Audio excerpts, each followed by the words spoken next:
ಉಗ್ರರ ಸಂಹಾರಕ್ಕೆ ಈಗ ಜಮ್ಮು ಕಾಶ್ಮೀರ ಪೊಲೀಸ್ನವರು ಈಗ ಇಳಿದಿದ್ದಾರೆ ಅನ್ನೋದು ಕೂಡ ಗೊತ್ತಾಗ್ತಾ ಇದೆ.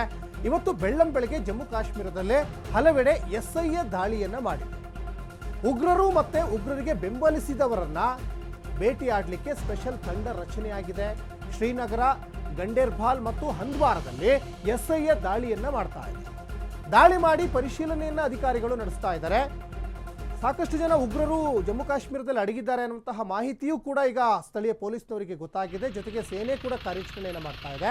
ಒಟ್ಟಿನಲ್ಲಿ ಉಗ್ರರನ್ನ ಸಂಹಾರ ಮಾಡಲೇಬೇಕು ಅಂತ ಇವತ್ತು ಜಮ್ಮು ಕಾಶ್ಮೀರದ ಎಸ್ಐಎ ಕೂಡ ಈಗ ಫೀಲ್ಡ್ಗೆ ಇಳಿದು ಕಾರ್ಯಾಚರಣೆಯನ್ನ ಮಾಡ್ತಾ ಇದೆ. ಟೋಟಲಿ ಉಗ್ರರನ್ನ ಸಂಹಾರ ಮಾಡಬೇಕು, ಉಗ್ರರ ನೆಲೆಗಳನ್ನ ಧ್ವಂಸ ಮಾಡಬೇಕು ಅಂತ ಇವತ್ತು ಪ್ರತಿಜ್ಞೆಯನ್ನ ಮಾಡಿದೆ ಭಾರತೀಯ ಸೇನೆ ಜೊತೆಗೆ ಸ್ಥಳೀಯ ಪೊಲೀಸ್ನವರು.